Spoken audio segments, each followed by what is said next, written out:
ferdig med å telle ned. Dette jo kulminasjonen av en prosess som har pågått her i instituttet i nesten et år. Fra fristen gikk i vinter, nærmere bestemt 31. januar, har komiteen jobbet jevnt og trutt. De startet med 338 kandidater og har jobbet seg nedover, og har endt opp nå i høst med en prisvinner. Så det også sånn at i år så vet alle hvem som både uttaler offentlig og understreker at han både vil ha og bør få prisen, men ingen vet hvem som faktisk får prisen. Så jeg vil si at spenningen stor blant de nesten 100 journalistene som til stede her.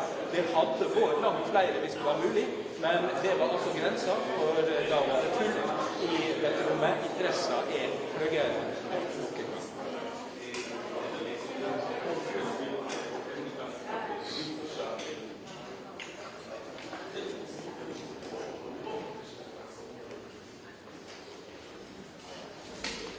Komiteen har for det første vært langt mer aktive i å kommunisere ut på forhånd. Jeg opplever at det viktigste punktet for dem har vært å få ut at de uavhengige av den norske regjering, at de understreker forpliktelsene sine i forhold til testamentet, og så har de vært opptatt av å kommunisere ut at dette ikke en pris på det som nødvendigvis skjer akkurat nå, men det som har skjedd det foregående år, altså egentlig i 2024, men den kan også ha hensyn til ting som har skjedd i 2025. Her ser vi bilder på andre siden av denne døra, og Jorgen Watne Frydnes, som sammen med Kristian Berg har prisen til liket, sekretæren av komiteen, sin klar til å komme inn for å kunngjøre det som denne store nyheten som alle inne i dette rommet og framfor delapet og vanligvis rundt omkring i hele verden har ventet på, nemlig den som i 2025 er tildelt den store æra å bli vinner av årets Nobels fredspris. Et år altså interessen er større enn nok en gang før. Mye takket være hvordan det blir kommunisert fra Hvite huset. Og så får vi bare vente og høre hvilke navn som faktisk vil bli formidlet fra den nye talerstolen, gamle talerstolen. Det er altså slik at den opprinnelige talerstolen her i Nobel-instituttet er tilbake, og derfor vil nå Nobels fredspris.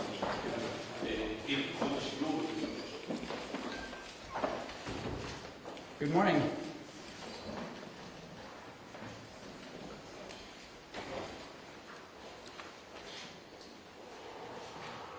The Nobel Peace Prize for 2025 goes to a brave and committed champion of peace, to a woman who keeps the flame of democracy burning amidst a growing darkness. The Norwegian Nobel Committee has decided to award the Nobel Peace Prize for 2025 to Maria Corina Machado. She is receiving the Nobel Peace Prize for her tireless work promoting democratic rights for the people of Venezuela and for her struggle to achieve a just and peaceful transition from dictatorship to democracy.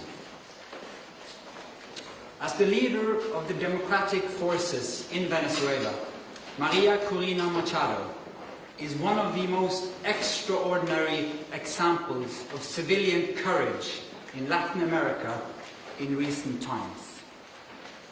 Ms. Machado has been a key unifying figure in a political opposition that was once deeply divided, an opposition that found common ground in the demand for free election and representative government.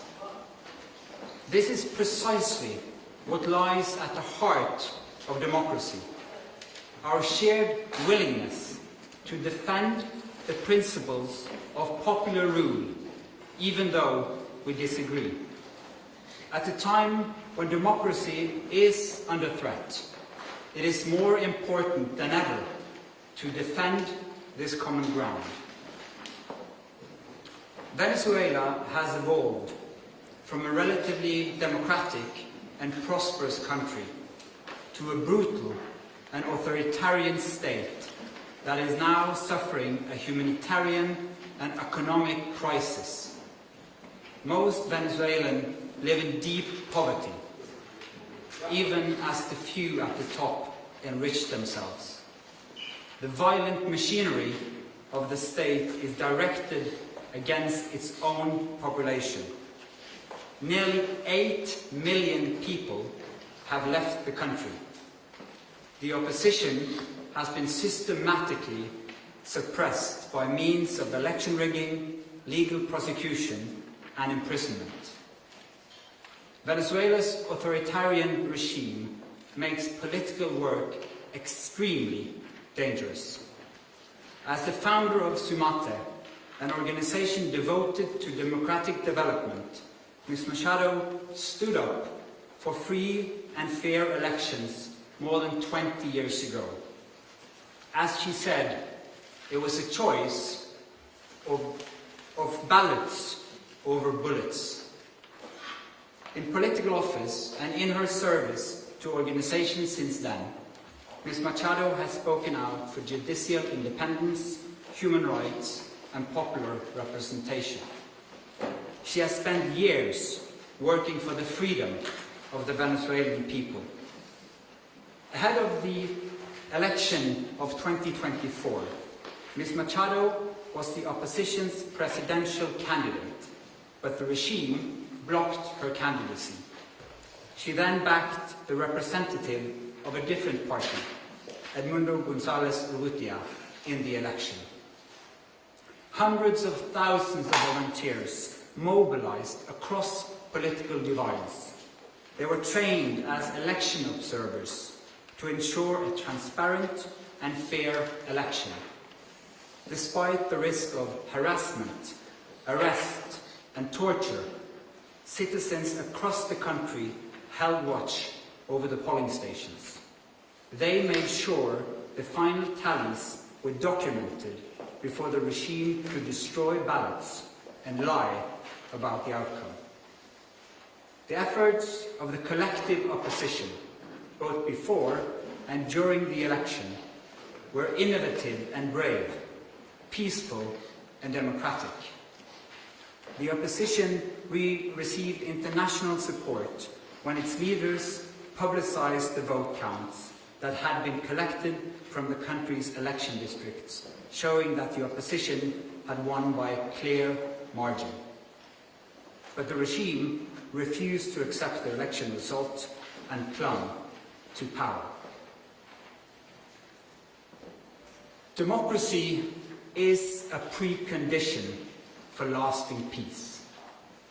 However, we live in a world where democracy is in retreat, where more and more authoritarian regimes are challenging norms and resorting to violence. The Venezuelan regime's rigid hold on power and its repression of its population are not unique in the world. We see the same trends globally. Rule of law abused by those in control, free media silenced, critics imprisoned, and societies pushed towards authoritarian rule and militarization. In 2024, more elections were held than ever before, but fewer and fewer are free and fair. In its long history, the Norwegian Nobel Committee has honored brave women and men who have stood up to repression, who have carried the hope of freedom in prison cells, on the streets, and in public squares, and who have shown by their actions that peaceful resistance can change the world. In the past year, Ms. Machado has been forced to live in hiding, despite serious threats against her life. She has remained in the country, a choice that has inspired millions. When authoritarians seize power, it is crucial to recognize courageous defenders of freedom who rise and resist. Democracy depends on people who refuse to stay silent, who dare to step forward despite grave risk, and who remind us that freedom must never be taken for granted, but must always be defended, with words, with courage, and with determination. Maria Corina Machado meets all the three criteria stated in Alfred Nobel's will for the selection of a Peace Prize. She has brought her country's opposition together. She has never wavered in resisting the militarization of Venezuelan society. She has been steadfast in her support for a peaceful transition to democracy. Maria Corina Machado has shown that the tools of democracy are also the tools of peace. She embodies the hope of a different future, one where the fundamental rights of citizens are protected and their voices are heard. In this future, people will finally be free to live in peace. Thank you. Questions? Mr. Chair, the attention this year has been a bit further north. How are you as a committee going to make sure that the topic of this year's Peace Prize, democratic development in Venezuela, is highlighted in the days and weeks to come? First and foremost, we hope to get your help, because the media obviously plays an important role in highlighting the humanitarian crisis in Venezuela but first and foremost the immense and impressive work of the opposition in that country, so that they will still have hope to fight for a future of freedom for their country. Congratulations to Maria Corrida Machado and the committee on the decision. But during the past months, US President Donald Trump has repeatedly said he deserves the Nobel Peace Prize and he'd like to have it. He even said that it would be an insult to the United States if he doesn't get it. What does as chairman of the Nobel Peace Prize Committee think of this, and how has this campaign-like activity by the President and his supporters domestically and internationally affected the deliberations and the thinking in the committee? In the long history of the Nobel Peace Prize, I think this committee has seen any type of campaign, media attention. We receive thousands and thousands of letters every year of people wanting to say what for them leads to peace. This committee sits in a room filled with the portraits of all laureates, and that room is filled with both courage and integrity. So we base only our decision on the work and the will of Alfred Nobel. Hello, Bibiana Piena from the Norwegian News Agency.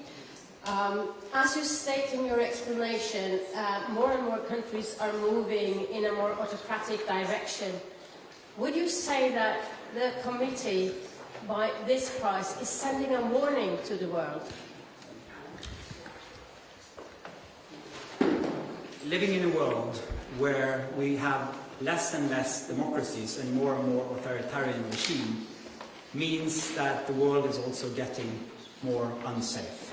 And we believe that peace, democracy is a precondition for peace. And so yes, that is the message to the world. We need to support the democratic forces also on behalf of peace. Thank you. Mieszko Czarnecki, the Polish press agency PAP. This is the next Nobel Peace Prize in the recent years when woman has been awarded. Do you feel that women all over the world and in certain countries play a significant or a certain role protecting democracy, taking into consideration the Iranian activist in 2023 and the Venezuelan democracy protector that has been just announced as a laureate? Thank you. Thank you. As quoted in the announcement texts, in the long history of the prize, brave women and men from around the world have stood up against repression again and again. That is a key element of the Peace Prize, and we've seen it once again, that Maria Machado has been a unifying leader of the opposition in Venezuela, and what they did in the election of 2024 was incredible, and it gives hope to an entire country. Mr. Chairman, Christopher Ronneberg from Aftenposten. We've seen in previous years that awarding the Peace Prize to dissidents can put their lives at more risk than it already is. You mentioned yourself that she has been in hiding for quite some time. What considerations have you made when it comes to her safety and security now that she's become more exposed because of this Peace Prize? You're now touching upon some of the absolutely most difficult dilemmas in the work of the committee. This is the discussion we have every year for all candidates, particularly when the person who receives the prize is in fact in hiding because of serious threats to her life. She is very active in Venezuela, has been and will be. And so we are also taking the consideration that this prize will support her cause and not limit it. Thank you. Do you expect to see her in December in Oslo? Again, a question of security. It's too early to say. We always hope to have the laureate with us in Oslo, but this is a serious security situation which needs to be handled first. Thank you. Then I'll say thank you so much for your questions. Thank you for coming. We'll have individual conference.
Det er litt maktesamt til det styret, men det er en annen stor byråd. Jeg tror det er sånn. Spør om jeg har sagt hjemme.